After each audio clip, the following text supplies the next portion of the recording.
Hey everyone, this is bloodmako, and this is my run of Abyss Perfectum Part 5, the Lufenia fight.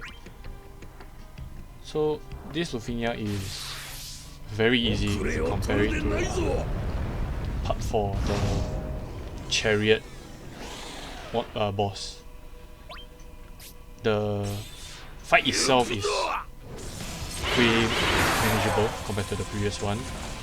And these bosses were basically Jack's Lost Chapters bosses. So the Orb Condition is actually very easy to accomplish. It is basically to hit the bosses with melee damage. It doesn't even matter if it's just the Brave only. It will still pause the Orb counter. And that's the thing I like about this boss fight. You can actually pause the orb instead of increasing the orb count.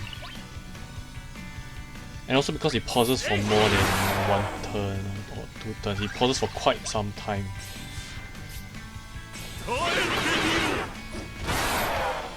So basically this fight, Garland is a very good character because he basically only does melee damage, and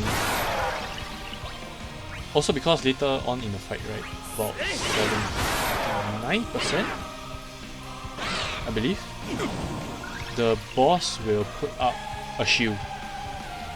So basically when the Orb Condition comes out, they will also put up a shield, and it is quite a big amount. Actually, the shield protection, so there's quite a bit for you to go through. But with Garland, his S1 can splash. The Brave can splash at least, so if only one is up, you can at least do that.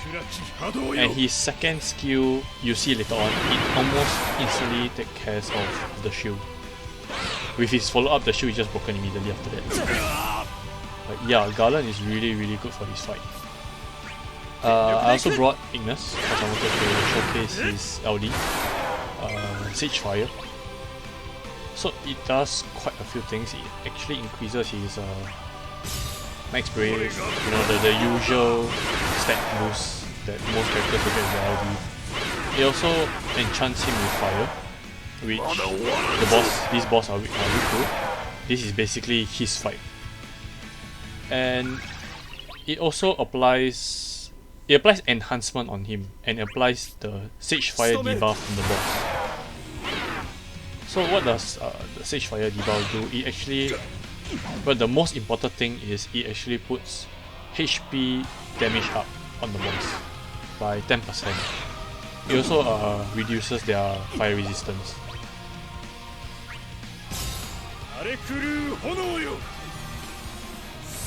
Yeah, I also brought Bash here for this fight because these bosses, they really like to do AoE damage, and most times it is not an instant kill.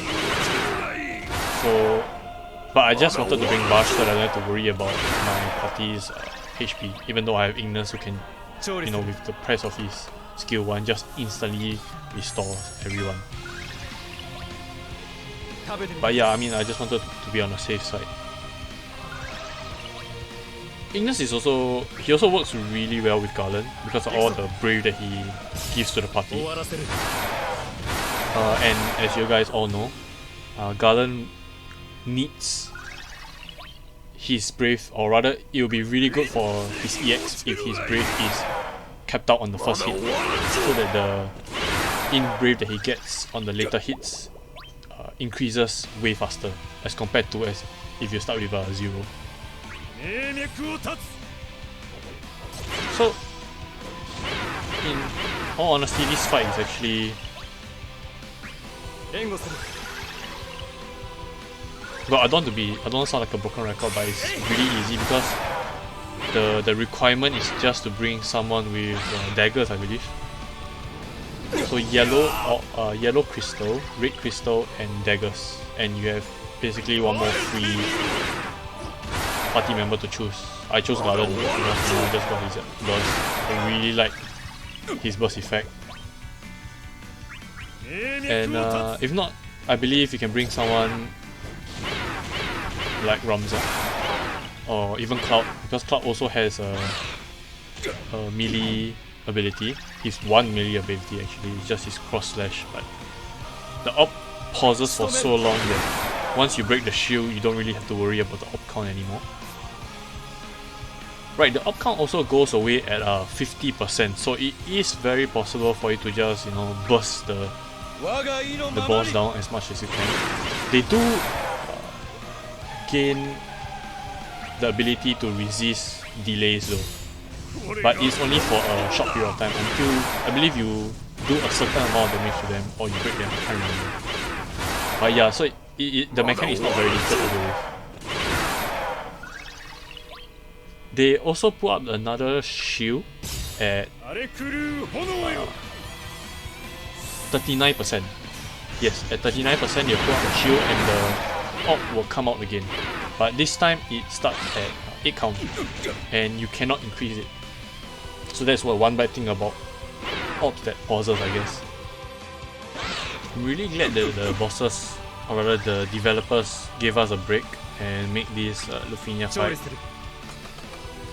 Well, they didn't really change much of this fight if you compare it to when Jack was released for his Lost Chapters. It really gives us a break, basically, especially after the previous Abyss fight. Well, that one was pretty tough. But yeah, if you're having difficulty, I'll just say bring Bash if you have his LD. Or basically anyone that can tank the damage for you. You know, Warrior of Light with his LD, it works too. Maybe even Gabroth with his C65 active just before these bosses, you know, do their HP attack. Because his C65 actually reduces the HP damage taken. Not someone like Celeste. Celeste might work too. Yeah. Just to tank out the damage. Maybe Galuf, but the issue with Galuf is that these bosses are actually doing AoE HP damage. So he will dodge his, but your other party members will still take damage. Could be the issue, you know, if you are not running any healer. So it's something to think of. Right here, I believe I'm going to burst. I believe I burst at the 50% mark. I don't know about you guys, but I like to burst at around 50% because that's when some of the brave reduction starts. So, you know, the burst effect kind of offsets a bit of the reduction, you know. Yeah, these bosses are not difficult. They're just some of their mechanics are a bit annoying. Yeah, you see, he just did 2000 damage. He couldn't even. I mean, Bash was just laughing at the damage, man. Look at Bash health. Barely tickled him. But yeah, right now I'm just setting up, you know, for Garland's burst. And interestingly enough, bursting at about 50% health with Garland at least, if you're gonna burst with someone that doesn't do as much damage as Garland or someone whose burst is more of the support type, you might want to burst later. But for me, with offensive burst, I realized that during the burst itself, I managed to get the boss below 40%, so at 39%. So while I was still in the burst, as you guys are about to see, I managed to destroy both the shield and pause the timing of the orb. So after the burst, the orb just continue being paused, which makes the fight really easy because you don't have to worry about shield, you don't have to worry about orb condition. It's basically a chaos fight, if I dare say so. So yeah, this is one of the interesting mechanics of this particular boss fight. Because you know some bosses, right, they don't activate their mechanic until after the burst is over, which is a pain because then you will wait for your burst wait for them to activate their mechanic, then you burst. But by then your burst will not be doing as much damage. You know, it's just one thing after another. But as you notice, I even have my summons still available, and the bosses. Well, the second boss is about to activate his shield, but with Garland's, you know, burst gonna be active, it just rips through the shield as if it was nothing. But yeah, I'm really enjoying Garland's burst. Was really lucky to get it, to be very honest. Yeah, almost 2 million damage. That was insane. But yeah, guys, I'm sorry for releasing this video. It's not actually very late. It's about a day later. But the reason why is basically because I've been playing a lot of Mass Effect. I think I said that in my previous video. So I was playing a lot of Mass Effect, the Legendary Edition that just got released a few days back. I believe released on Saturday, so it was 4 or 5 days ago. Yeah, and I'm a huge Mass Effect fan.